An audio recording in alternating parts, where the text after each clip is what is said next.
Bueno, hoy venimos con un programa muy intensito en lo que a actividad geopolítica respecta, pero antes de empezar te tengo que hacer una pregunta. David, ¿tú qué haces con tus ahorros? ¿Con mis ahorros? Sí. Yo los tengo en el banco, a buen recaudo. Bueno, pero hemos comentado 1000 veces en Memorias de Pez que el dinero en el banco pierde valor por culpa de la inflación. Ya, pero es que yo, Borja, no sé por dónde empezar con estas cosas. Bueno, lo primero que necesitas es un buen catálogo de acciones o ETFs en los que invertir en un sitio serio, que sea seguro y que esté regulado. ¿Por ejemplo? Bueno, pues con nuestro patrocinador del canal. ¡Hombre! Convesto, hombre, claro que sí. Con Vesto no vas a tener ningún problema. Es una aplicación de inversión española, filial del banco Crean, y además es súper fácil de usar, por lo que no vas a tener ningún problema a la hora de invertir. Y lo puedes hacer, ojo, desde 5 euros, gracias a que ofrecen invertir en acciones fraccionadas del mercado estadounidense, de las mejores empresas del mundo. Pero es que a mí lo que me pasa con eso es que yo luego me pierdo y no sé en qué invertir. Bueno, pues para eso en Vesto también tienes un foro donde puedes resolver tus dudas, interactuar con otros inversores o inspirarte viendo en qué invierten los demás. Pero lo mejor de Vesto es que puedes invertir en carteras que han hecho otros divulgadores o otros inversores famosos, siempre respaldados, eso sí, por un inversor experto. Y es que con un solo clic puedes invertir en portfolios también de temáticos, en empresas que teóricamente, por ejemplo, se pueden beneficiar de la llegada de Donald Trump o empresas relacionadas con el mundo de los videojuegos. Y ojo, a ver si pronto nosotros hacemos junto con nuestra comunidad nuestra propia cartera en Vesto. Ya veremos, a ver cómo nos las arreglamos. Así que nada, David, oye, venga, te dejo a ti y al resto de nuestros amigos el link en la descripción. Y ahora sí, vamos con las noticias de hoy, que mucho mejor después de esto de Vesto App, que oye, espectacular el servicio. Bueno, coméntanos, porque creo que ha habido lío entre Israel y Palestina una vez más, pero esta vez no ha sido en Gaza, sino en Cisjordania. ¿Qué ha pasado? Pues las fuerzas de defensa de Israel ayer lanzaron la operación Muro de Hierro en la ciudad de Jenin, ubicada, como has dicho, en la Cisjordania ocupada.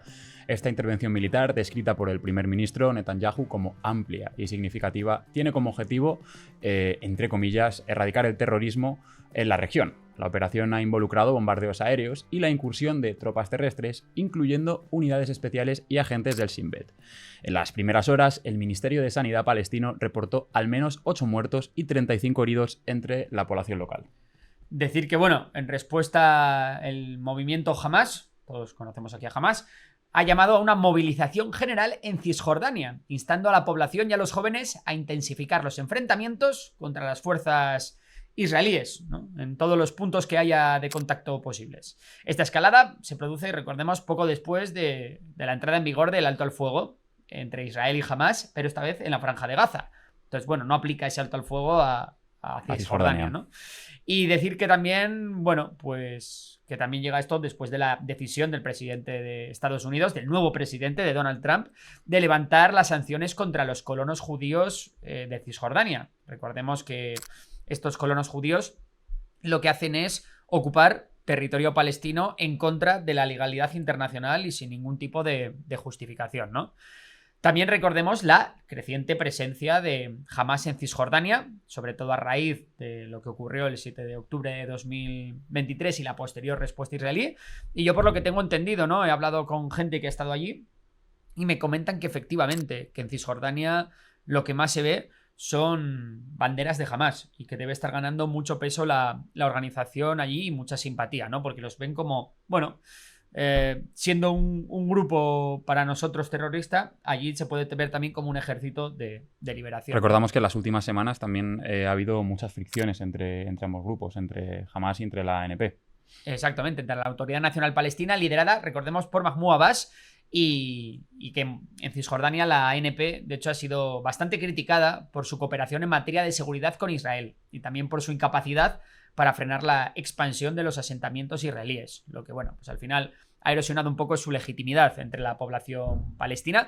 Y decir que esto es importante porque la Autoridad Nacional Palestina, que recordemos es la que gobierna Cisjordania, mientras que Hamas es quien gobierna en Gaza, siempre ha tenido una postura mucho menos beligerante que la de Hamas y siempre ha estado, bueno, pues desde tiempos de Yasser Arafat, más proclive a las negociaciones y a la colaboración, en la que para mí es verdad que es una estrategia mucho mejor que la de Hamás, que la de confrontar con un enemigo al que no puedes vencer. Es que la idea que tiene Hamás al final es destruir al Estado israelí. La ANP, además, también con todo lo que se ha hablado en el acuerdo del alto el fuego en Gaza, la idea es que tenga, digamos, abierta la vía a los dos estados, ¿no? A la otra solución de hecho, se ha especulado con que el alto al fuego podría incluir un acuerdo para que sea la Autoridad Nacional Palestina la que también gobierne en Gaza en lugar de Hamás, aunque he visto que los milicianos de Hamás pues se ve que todavía tienen capacidad de combate y tal, es bastante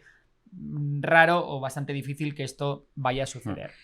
Bueno, esto por la parte de Israel y Palestina, un nuevo conflicto, veremos si simplemente queda en operaciones puntuales o es parte de una operación mayor que puede estar auspiciada pues por la llegada de Donald Trump a la presidencia, que al final se ve que va a tener... Sí, les ha dado mano ancha al final para... mano ancha y va a tener, vamos a decir, mano blanda con el régimen de Netanyahu, al contrario que lo que parecía que podría ser o que ha sido la legislatura de Joe Biden, ¿no? Nos dijeron ayer, por cierto, que digamos administración en vez de legislatura, porque es un sistema presidencialista, está mejor dicho administración. Realmente la administración Biden. Tiene razón que se utiliza mucho más. Bueno, nos vamos a Siria, porque allí también ha habido una noticia muy importante que involucra directamente a Rusia. Mira que hemos hablado de la base de Tartus aquí. Pues el gobierno de Siria ha puesto fin a la histórica concesión que permitía a Rusia utilizar el puerto de Tartus como base naval desde 1971. Una decisión que marca un importante giro en la relación entre ambos países. Este puerto, que ha sido un pilar estratégico para Rusia en el Mediterráneo durante más de medio siglo, era uno de los últimos vestigios del poder naval soviético de la región. Para facilitar la evacuación, las autoridades sirias han autorizado la entrada del buque Sparta II, lo que sugiere un proceso acelerado de desmantelamiento de la potencia rusa en la zona. Sí, de la presencia. Perdón, de la presencia rusa. Claro, de la potencia rusa, pero también. También es verdad. Bueno, decir que la importancia de Tartus, hemos hablado muchísimo aquí, porque es la única base naval rusa en el Mediterráneo, y en su día no solo era importante para... dar ayuda, dar cobertura al régimen de Bashar al-Assad en el país, sino también pues para esas escalas tanto de la flota militar como de la flota comercial rusa en el Mediterráneo. Recordemos que Rusia tiene salida al Mar Negro, pero esa salida puede ser fácilmente bloqueada por Turquía en el estrecho de los Dardanelos. Entonces, pues a Rusia le venía muy, muy, muy bien una base en el Mediterráneo que ahora ha perdido. Recordemos también que Rusia no va precisamente sobrada de bases en aguas calientes, ¿no? Decir que ahora lo que se espera es el traslado de todos los activos rusos a la base de Tobruk, en Libia, y eso también se espera que pueda suponer un reinicio del conflicto libio. Recordemos que de un lado, apoyando al general Haftar en Libia, tenemos a Egipto y a Rusia, y del otro lado, apoyando al gobierno en Trípoli, tenemos especialmente a Turquía y luego también al resto de Occidente, incluso es el gobierno reconocido por Naciones Unidas. ¿Qué quiere decir esto? Bueno, pues que posiblemente Turquía, viendo el pedazo de botín que se ha llevado de Siria, pues pueda también agitar un poco el avispero de lo que ocurra en Libia, ¿no? Aunque es verdad que ahí la presencia de Egipto mucho más cercana puede ser, un pilar que apuntale el gobierno de Haftar en la Libia oriental. Bueno, decir también que en Damasco pues las alianzas han cambiado completamente. Si bien el régimen de Bashar al-Assad era un fiel aliado de Irán, era un fiel aliado de Rusia, ¿vale? Y de ese bloque, pues ahora tenemos que el nuevo gobierno de Damasco, el gobierno de HTS, pues tienen unas alianzas completamente diferentes, empezando por la de Turquía, siguiendo por la de los países del Golfo Pérsico, los países suníes, como puede ser Arabia Saudí o Emiratos Árabes Unidos o incluso Qatar, y luego tenemos la parte de Occidente, ¿no? Que de momento parece que los gobiernos occidentales le van a dar un voto de confianza a Ahmed al-Shara, conocido antes como al-Jolani. Y bueno, veremos a ver cómo responde porque parece que en Damasco las cosas sí que están bastante bien, en el sentido de que no está habiendo una radicalización hacia el islamismo más radical, valga la redundancia. Sin embargo, en otras ciudades o en otros pueblos de la Siria interior, como puede ser la ciudad de Homs, ahí parece que sí que están aplicando el islamismo de una manera más radical. Decir que, bueno, también el gobierno de Ahmed al-Shara ha anunciado medidas para desmantelar las facciones rebeldes y formar un ejército nacional unificado. Pero para eso, bueno, va a tener que, primero, lidiar con los rebeldes del sur, que eso es más fácil porque están bastante atomizados, pero luego con el Syrian National Army, que está directamente tutelado por Turquía. Veremos si Turquía está dispuesta a deshacerse de un arma tan evidente, ¿no? Con tanta influencia como la que tiene en Siria, y luego veremos qué hacen las FDS, las SDF de, según lo digas en inglés o español, FDS o SDF, lideradas por los kurdos. Veremos si consiguen reintegrarse en las fuerzas armadas sirias o por el contrario mantienen su independencia de facto, que yo creo que lo van a tener complicado, ¿no? Pero bueno, esta parte de Siria, bueno, recordemos también que hablando de Siria, que en el sur de Siria, donde donde Israel, perdón, ha tomado algunas posiciones cercanas a los altos del Golán para aumentar su colchón con respecto a Siria y de paso tener una entrada más fácil al Líbano para atacar los bastiones de Hezbollah, pues allí Israel ya está construyendo infraestructura militar y defensas en la zona. Hemos visto ya las excavadoras trabajando y parece que va a haber algún tipo de puesto avanzado israelí dentro de territorio sirio. Se han dado prisa, ¿eh? ¿Se han dado prisa? Bueno, claro, es que en algún Lo que sitio tenían que hacer. Están haciendo raids, están ocupando esas zonas y en algún sitio tienen que estar. Entonces era cuestión de tiempo que, ratificasen su presencia en esa zona. Recordemos también una presencia completamente ilegal. Pero bueno, nada que nos sorprenda de Israel a día de hoy. Bueno, vámonos al otro extremo, del mundo. Vámonos a la Asia más oriental porque China se ha quejado de lo que ha dicho Donald Trump el otro día, ¿no? Curioso esto, ¿eh? Pues China expresa preocupación por la retirada del Acuerdo de París de Estados Unidos. El cambio climático es un desafío común al que se enfrenta toda la humanidad y ningún país puede mantenerse al margen y salvarse por sí mismo. Vaya palabras. Curioso, ¿verdad? Vaya palabras del representante chino. Decir que, bueno, a día de hoy China es de largo el país que más contamina del mundo. Eso es muy importante primero saberlo. Lo preocupante de China no es tanto que sea el país que más emisiones de CO2 emite a la atmósfera, sino que lo más preocupante de China es la tendencia. Y es que, bueno, pondré aquí el gráfico. Las emisiones de CO2 por parte de China a la atmósfera no dejan de crecer año tras año, mientras que las de Estados Unidos, por ejemplo, llevan una trayectoria descendiente. Las de China es una trayectoria vertical. Y ojito a la India, que también viene pisando fuerte, aumentando sus emisiones año tras año. Es cierto que China está haciendo un papel muy importante a la hora de instalar energías renovables, pero de momento, claro, el aumento del consumo de energía de China es tan brutal que no les está valiendo para frenar esas emisiones de CO2 a la atmósfera. Ya hay que decir de India que todavía no está ni mucho menos a la altura de China en cuanto a la instalación de renovables e incluso a la instalación de planes de energía nuclear que tiene China, ¿no? Decir eso. Bueno, también decir que eso es la contaminación por país. Es verdad que si nos vamos a la contaminación por habitante, claro, ahí sí que, la tendencia de China e India sigue siendo muy, muy, muy negativa, o sea, positiva en cuanto a emisiones, pero negativa para la humanidad. Pero ahí sí es verdad que con contaminación por habitante Estados Unidos lidera el mundo. Es el país que más contamina por habitante de las grandes potencias.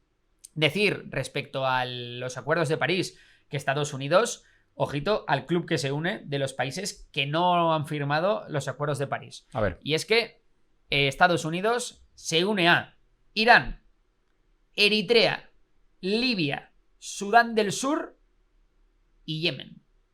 Ojito al club de los países que no ratifican los acuerdos de París. Es tremendo. Tremendo, el club al que se une Estados Unidos. Bueno, vámonos de Estados Unidos y volvemos un poco a Asia Central, volvemos al Cáucaso, Armenia y Azerbaiyán. ¿Qué nos puedes contar? Vamos a reflotar una noticia que realmente la teníamos que haber contado la semana pasada. Que bueno, hemos tenido muchas cosas con lo de Trump y no nos ha dado tiempo. Y nada, decir que Armenia y Estados Unidos firmaron un acuerdo de asociación estratégica en Washington suscrito por el secretario de Estado, por Anthony Blinken, que bueno, ya lo ha dejado de ser, y el Ministerio de Exteriores armenio. Con este acuerdo, que establece un nuevo marco en economía, seguridad y defensa, vemos cómo Armenia pues se va alejando, escorando poco a poco hacia hacia una posición más cercana a Occidente y más lejana a Rusia, ¿no? Podríamos Sí, decir. está claro que, bueno, a pesar de que todavía Rusia tiene una base militar muy importante en Armenia, el país ha abandonado completamente la senda rusa y cada vez está más cerca de Occidente y especialmente de Estados Unidos, porque recordemos además que en Estados Unidos hay una importantísima comunidad armenia. Decir que en Armenia vive más armenios fuera de Armenia que dentro. Ojito al dato.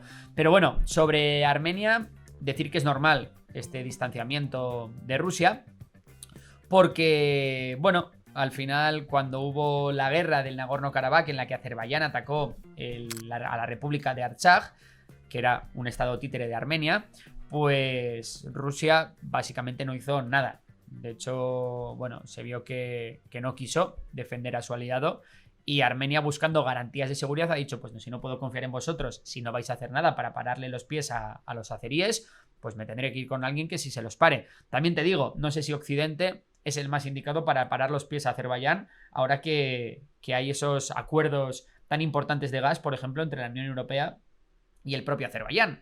Pero bueno, veremos a ver cómo les va a los armenios. Decir que a día de hoy Azerbaiyán es mucho más, un país mucho más potente que Armenia. Y decir también que militarmente es mucho más capaz. Recordemos que Azerbaiyán cuenta con la gran protección de Turquía, ¿no? Que cuando fue la guerra del Nagorno-Karabaj, los drones turcos, especialmente los Bayraktar, fueron importantísimos a la hora de acabar con las defensas armenias. Así que ojito por ese lado. Y no sé si nos quieres contar algo más de, pues sí, de esto. Hablando además de Armenia y de Azerbaiyán, estos dos países han iniciado, fue la semana pasada también, la delimitación de su frontera común de 1.007 kilómetros, que estaba prácticamente sin delimitar. Un proceso que comienza desde la frontera con Georgia y se extiende hasta Irán. Sorprendentemente, hasta la fecha, como decía, solo 12 kilómetros estaban oficialmente delimitados.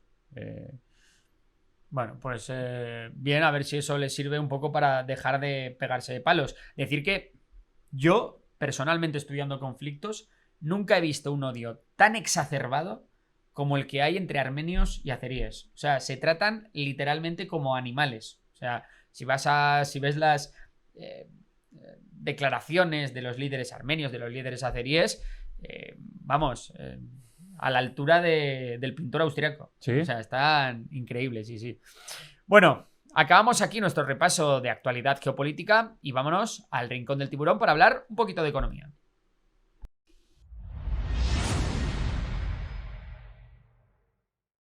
Bueno, comenzamos este Rincón del Tiburón recordando que tenéis el link en la descripción para entrar en Besto, la aplicación de inversión en la que, bueno, podéis cotillar un poco las carteras que hay para que podáis seguir o podéis hacer vosotros vuestra propia cartera.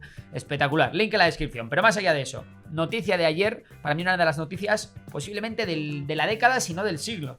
Y es que para mí lo de ayer, el anuncio de este acuerdo auspiciado o apadrinado, mejor dicho, por Donald Trump es histórico. ¿Qué nos puedes contar? Pues OpenAI y SoftBank anunciaron el lanzamiento de un ambicioso proyecto de infraestructura de inteligencia artificial en Estados Unidos. El nombre mola muchísimo, Stargate. Ojo, Stargate. Suena a película de ciencia ficción de los 80. Pues esta iniciativa, que como bien has dicho está respaldada por Trump, contempla una inversión inicial de $100.000 millones, pero atento que existe la posibilidad de alcanzar hasta los 500.000 millones en los próximos 4 años. Espectacular, son cifras que asustan, ¿eh? Pues esta inversión, de hecho, es comparable, para que te hagas una idea, a inversiones pasadas como la del proyecto Manhattan.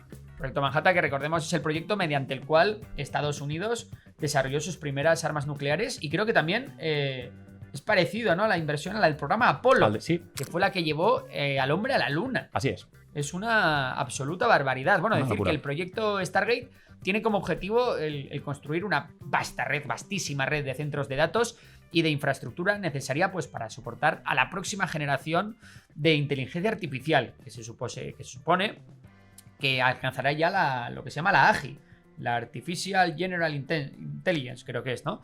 Y bueno, ¿y qué es la AGI? Bueno, pues esta es un concepto en inteligencia artificial que se refiere a máquinas capaces de realizar, ojo, cualquier tarea cognitiva que un ser humano pueda hacer, con un nivel o igual o superior de razonamiento, aprendizaje y adaptación. Es decir, sería el momento en el que la inteligencia artificial pudiera hacer todo mejor que el hombre.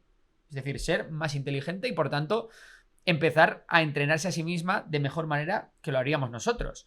Esto, bueno, sería un punto de inflexión total en la humanidad y nos podría meter en terrenos pantanosos, pero la verdad que a mí me gustaría llegar a verlo. Veremos, ¿no? Decir que la primera fase del proyecto incluye la construcción de un centro de datos en Abilene, Texas, con planes de expandirse a otros estados en el futuro, ¿vale? Y se espera que bueno, la iniciativa más o menos genere unos 100.000 empleos de manera inmediata. Ojo, 100.000 empleos de alta cualificación no es ninguna tontería, ¿eh? Va a haber trabajo de sobra para los ingenieros informáticos que se especialicen en la inteligencia artificial. Seguro que se van a pagar sueldos de locos. Pero bueno, decir que todo esto fortalecerá, ¿no? Un poco la posición de Estados Unidos en el ámbito de la IA y permitirá a sus empresas competir pues, a nivel global. Especialmente frente a las iniciativas, por ejemplo, chinas que puedan salir. Decir en este aspecto que de momento Estados Unidos está muy por delante del resto de países en lo que a inteligencia artificial respecta. Muy por delante del resto. Decir que, bueno, Stargate cuenta con el respaldo financiero de SoftBank, pero también de MGX y Oracle. Y además colaboran empresas destacadas como ARM, Microsoft o Nvidia. Decir que es muy importante estas inversiones porque acaba un poco con esa exclusividad que tenía Microsoft a la hora de invertir en OpenAI. Para el que no lo sepa, OpenAI es una empresa puntera en inteligencia artificial que es la creadora de ChatGPT. Eso más o menos para que sepáis de quién hablamos, ¿no? Y Google ha respondido y ha anunciado que invertirá 1 billón, es decir, 1.000 millones bueno, 1 billón americano, que son 1.000 millones de dólares adicionales en Anthropic, que es una de las grandes rivales de OpenAI y de las grandes rivales de Microsoft, ¿no?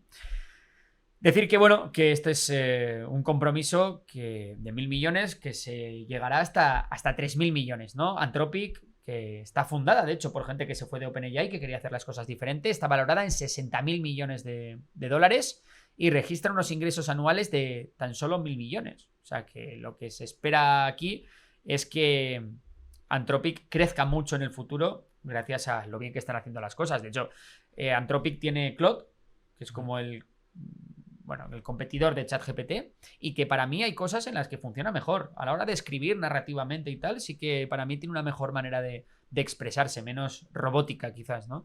Decir que, bueno, en Anthropic también invirtió Amazon 8.000 millones de dólares, casi nada. Así que, bueno, ojito las guerras de la IA que se vienen ahí, lío gordo. Yo creo que hablaremos bastante de la IA en futuros programas. Más allá de eso, volvemos a China, porque los de la manzanita, nuestros amigos de Apple, que por cierto se están quedando bastante atrás en todo lo que tiene que ver con inteligencia artificial, ojito a eso, pues parece que no les va del todo bien, ¿no? Con el gigante asiático. De hecho, las ventas de iPhones caen un 18,2% en China durante el último trimestre de 2024, según Counterpoint Research. Huawei roba el primer puesto a Apple como líder del mercado de dispositivos móviles en el país. O sea que, sí, de hecho, Huawei, bien, tras muchos años de retos derivados de sobre todo las sanciones y restricciones tecnológicas, ya que, bueno, siempre se acusó a Huawei de tener a los servicios de inteligencia chinos detrás, ahí metiendo, porque aparte Huawei no solo vende teléfonos móviles, hace muchísimas cosas, pero entre ellas desarrolla la red de 5G. Entonces hay países que han utilizado dispositivos Huawei para hacer crecer su red de 5G y se cree que esas infraestructuras podrían tener, pues bueno, un montón de hardware y de software de espionaje chino, ¿no? Decir que, bueno, después de todo eso, pues Huawei ha vuelto a reposicionarse con mucha fuerza y ha arrebatado a Apple el puesto de líder en el mercado de smartphones en China. Decir que, claro, Huawei desarrolla tecnología muy avanzada y se ha creado una especie de movimiento social en China que es, bueno, se le conoce como el tecnonacionalismo, y es que cada vez los consumidores chinos son más proclives a comprar tecnología china en un ejercicio, digamos, de patriotismo para no venderse a los productos occidentales, algo impensable hace 10 años para China, ¿no? Que todo lo que venía de fuera era una pasada. Decir que, bueno, igualmente los iPhone allí siguen siendo, en cierto modo, aspiracionales para la población de China, pero ahora la competencia de los dispositivos, de las marcas de allí, pues es muy grande, muy grande. Así que tecnonacionalismo. Tecnonacionalismo. Curioso. Pues como aquí muchas veces, ¿no? Escuchas en España. Comprar producto nacional, ¿no? Hay que comprar producto español, hay que comprar los tomates, las naranjas de Valencia, los tomates de la huerta, el aceite de oliva español. Pues allí se hace con teléfonos. Con teléfonos, exacto. Bueno, pues hasta aquí nuestro rincón del tiburón. Y ahora vamos con la sección golfa de memorias, de la pecera de memorias. Es decir, que para el que quiera, si nos estáis viendo desde Memorias de Pez, para el que quiera seguir viendo el programa, pues todas las secciones están en el otro canal que tenemos, que es la pecera de memorias. Suscribirse, todo el mundo. Suscríbanse ahí. Suscríbanse, todo el mundo. Que no está suscrita. Muchísima gente que no está suscrita. Yo no sé, no entiendo. Bueno, a ver si llegamos a 100.000 suscriptores ¿Para cuándo? Para la semana que viene. No, hombre, para la semana que no. A ver, oye, estaría bien realistas. Llegar a 100.000 antes de verano. Antes de verano, yo O creo de que primavera. antes de Semana Santa. Antes de Semana Santa, antes de primavera, a ver si llegamos a los 100.000 suscriptores. Venga. Ojalá. Se agradece el apoyo. Así que venga, dicho esto, hay que hacer buenas secciones para que la gente se suscriba. Vamos con el mapache.